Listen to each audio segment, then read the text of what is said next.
दोस्तों, प्रत्येक वर्ष दिवाली से एक दिन पहले धनतेरस का पर्व मनाया जाता है। हिंदू पंचांग के अनुसार कार्तिक मास में कृष्ण पक्ष की त्रयोदशी तिथि को धनतेरस का पर्व पड़ता है। इसे धन त्रयोदशी या फिर धनवंतरी जयंती के रूप में भी माना जाता है। इस दिन माँ लक्ष्मी, कोषाध्यक्ष, कुबेर और भगवान धनवंतरी का पूजन किया जाता है। धार्मिक मान्यता के अनुसार इस दिन पूजन करने से घर में धन के भंडार हमेशा भरे रहते हैं और धन संपदा में वृद्धि होती है। धनतेरस के दिन नई चीजें खरीदने की परंपरा भी है। इस पर्व को धन समृद्धि दायक माना गया है। तो चलिए जानते हैं कि इस बार कितनी तारीख को है धनतेरस और क्या है महत्व व पूजा विधि। दोस्तों, धनतेरस 2022 कब है? धनतेरस का पर्व कार्तिक माह के कृष्ण पक्ष की त्रयोदशी तिथि को मनाया जाएगा। इस साल यानी 2022 में ये पर्व 23 अक्टूबर 2022 रविवार के दिन मनाया जाएगा। धनतेरस मुहूर्त पंचांग के अनुसार धनतेरस का शुभ मुहूर्त 23 अक्टूबर शाम 5:44 से शुरू होकर 6:05 तक रहेगा। कुल अवधि जो रहेगी वो 21 मिनट तक रहेगी।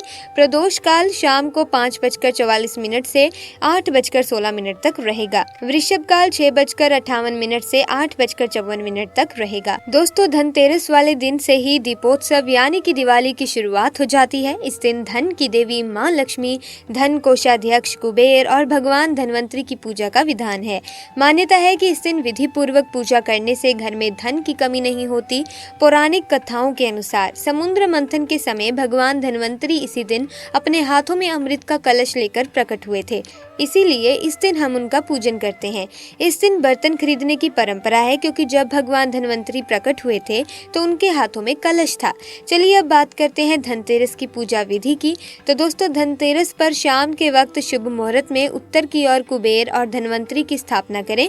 इसी के साथ माँ लक्ष्मी व गणेश की भी प्रतिमा या तस्वीर स्थापित करें। अब दीप प्रज्वलित करें और विधिवत पूजन करना आरंभ करें। तिलक करने के बाद पुष्प, फल आदि चीजें अर्पित करें। अब कुबेर देवता को सफेद मिष्ठान और धनवंतरी देव को पीले मिष्ठान का भोग लगाएं। पूजन के दौरान ओम ह्रीम कुबेराय नमः इस मंत्र का जाप करते रहें। भगवान धनवंतरी को प्रसन्न करने के लिए इस दिन धनवंतरी स्तोत्र का पाठ करना चाहिए। धनतेरस का त्योहार धन की कमी को दूर करने वाला और धन समृद्धि प्रदान करने वाला त्योहार है। पौराणिक मान्यताओं के अनुसार इस दिन समुद्र मंथन से भगवान श्री हरि के अवतार धनवंतरी की भी उत्पत्ति हुई थी। उन्हें आयुर्वेद का जनक और देवताओं का चिकित्सक माना जाता है। धनतेरस के दिन धन की पूजा देवी माँ लक्ष्मी की भी पूजा की जाती है और उनका आवाहन किया जाता है। दोस्तों, धनतेरस पर निर्धनता को दूर करने के लिए कुछ स्थानों पर दिया जलाने की बात हमारे धर्मशास्त्रों और पुराणों में बताई गई है। आइए जानते हैं धनतेरस पर निर्धनता दूर करने के लिए किन स्थानों पर दिया जलाएं। निर्धनता दूर करने के लिए अपने पूजा घर में धनतेरस को शाम को अखंड दीपक जलाना चाहिए, जो दीपावली की रात तक जरूर चलता रहे। अगर दीपक भैया दूज तक अखंड चलता रहे तो घर के सारे वास्तु दोष भी समाप्त हो जाएंगे और आपके घर से सारी नेगेटिव एनर्जी दूर हो जाती है। घर के ईशान कोण में गाय के घी का दीपक जलाएं। बत्ती में रुई के स्थान पर लाल रंग के धागे का उपयोग करें। साथ ही दिए में थोड़ी सी केसर भी डाल दें। दिए को रखने के स्थान पर एक बात का जरूर ध्यान रखें कि दीपक को सीधे धरती पर न रखें। पहले चावल की थोड़ी सी ढेरी लगाएं और फिर दिए को उस ढेरी पर रखें। घर के तेल का दीपक प्रज्वलित करें तथा उसमें 2 काली गुंजा डाल दें।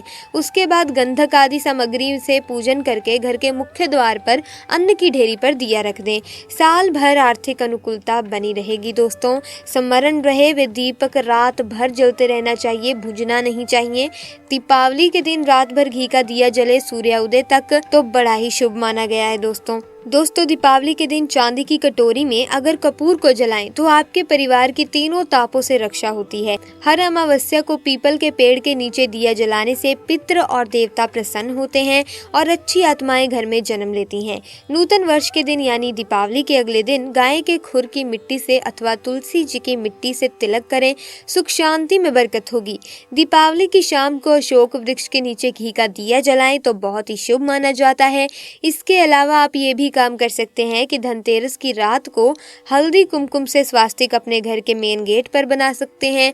धनतेरस के दिन तुलसी घर में लगाएं, बहुत ही ज्यादा शुभ मानी जाती है। इसी के साथ दोस्तों, धनतेरस के दिन अगर आपके घर की झाड़ू खराब हो गई है या फिर पुरानी हो गई है तो इस दिन नई झाड़ू का प्रयोग आप अवश्य करें। साथ ही साथ फिटकरी आप एक लाल कपड़े में बांधकर रात को पूजा के बाद अपने मुख्य द्वार पर लटका दें।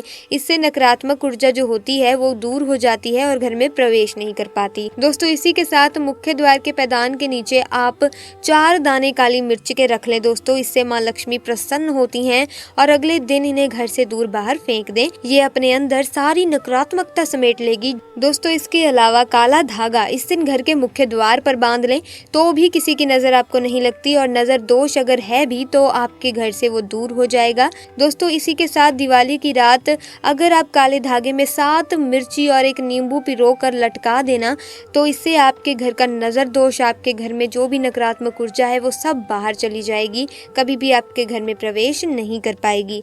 रात को घर के बाहर आप द्वार के पास थोड़ा साबुत धनिया गिरा दें और माता रानी का जयकारा लगाएं, जय माँ लक्ष्मी। दोस्तों, द्वार के दोनों तरफ इस तरह आपको गिराना है कि किसी का पैर इस पर ना आए और अगले दिन झाड़ू से वहां सफाई करें और वही धनिया फेंक दें, क्योंकि ये धनिया आपकी बुरी किस्मत को घर से दूर ले जाएगी। दोस्तों, इसी तरह मैं आपको धनतेरस की कथा सुनाने जा रही हूँ, तो वीडियो में बने रहिएगा। दोस्तों, एक समय की बात है जब भगवान विष्णु मृत्युलोक यानी धरती पर विचरण करने आ रहे थे। तब लक्ष्मी जी ने भी उनके साथ चलने का आग्रह किया। तब विष्णु भगवान ने कहा, यदि तुम मेरी बात मान लो तो मैं तुम्हें अपने साथ ले जा सकता हूँ। माँ लक्ष्मी जी ने उनकी बात मान ली और वे विष्णु जी के साथ धरती पर आ गईं। कुछ देर बाद एक जगह पहुंचकर विष्णु जी ने माता लक्ष्मी जी से कहा, जब तक मैं ना आऊं तुम यहीं रहना, मैं दक्षिण दिशा की ओर जा रहा हूँ, तुम उधर मत आना। दोस्तों, विष्णु जी के जाने पर लक्ष्मी जी ने सोचा कि आखिर दक्षिण दिशा में ऐसा क्या है कि वहां मुझे जाने से मना किया गया है, और स्वयं भगवान वहां चले गए। लक्ष्मी जी से रहा नहीं गया और जैसे ही भगवान आगे बढ़े लक्ष्मी जी भी पीछे पीछे चल पड़ी। कुछ ही आगे जाने पर उन्हें सरसों का एक खेत दिखाई दिया जिसमें खूब फूल लगे थे। सरसों की शोभा देखकर वे मंत्र मुग्ध हो गई और फूलों से अपना श्रृंगार करने लगी। थोड़ा आगे बढ़ने पर उन्हें गन्ने का खेत दिखा। लक्ष्मी जी ने गन्ने तोड़े और उसका रस चूसने लगी।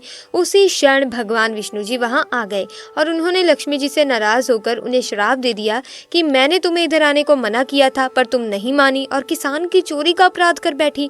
अब तुम इस अपराध के बदले किसान के 12 वर्ष तक सेवा करो। ऐसा कहकर भगवान उन्हें छोड़कर क्षीर सागर चले गए। तब लक्ष्मी जी उस गरीब किसान के घर रहने लगी। एक दिन लक्ष्मी जी ने किसान से कहा कि तुम पहले स्नान करके पहले मेरी बनाई गई देवी लक्ष्मी की मूर्ति का पूजन करो और फिर रसोई बनाना। ऐसा करने पर तुम मुझसे जो मांगोगे वो तुम्हें मिल जाएगा। किसान की पत्नी ने बिल्कुल ऐसा ही किया। पूजा के प्रभाव और लक्ष्मी जी की कृपा से किसान का घर दूसरे दिन ही अन्न धन रत्न सुवर्ण आदि से भर गया। लक्ष्मी जी ने किसान को धन धान्य से पूर्ण कर दिया। तब किसान के 12 वर्ष बड़े आराम से कट गए। 12 वर्ष बाद लक्ष्मी जी जाने को तैयार हुई। विष्णु जी लक्ष्मी जी को लेने आए तो किसान ने उन्हें भेजने से इनकार कर दिया। तब भगवान ने किसान से कहा कि इन्हें कौन जाने देता है, ये तो चंचला है, ये कहीं भी नहीं ठहरती, इन्हें बड़े बड़े नहीं रोक सके। इनको मेरा श्राप था, इसीलिए 12 वर्ष से तुम्हारी सेवा कर रही थी। तुम्हारी 12 वर्ष की सेवा का समय अब पूर्ण हो चुका है। किसान हठपूर्वक बोला, मैं लक्ष्मी जी को नहीं जाने दूंगा।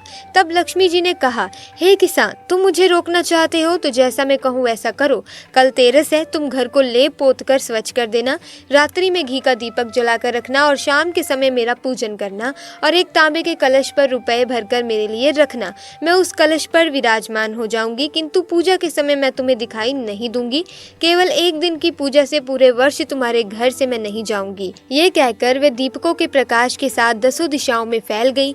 अगले दिन किसान ने लक्ष्मी जी के कहे अनुसार पूजन किया। उसका घर धन धान्य से पूर्ण हो गया। इसी वजह से हर तेरस के दिन लक्ष्मी जी की पूजा होती है और लोग दिवाली के समय धनतेरस का त्योहार मनाते हैं। तो दोस्तों, कैसी लगी आपको धनतेरस की कथा, हमें कमेंट सेक्शन में आकर जरूर बताइएगा। ऐसी ही वीडियोस की अपडेट पाने के लिए हमारे चैनल को सब्सक्राइब कीजिएगा, वीडियो को लाइक कीजिएगा, शेयर कीजिएगा।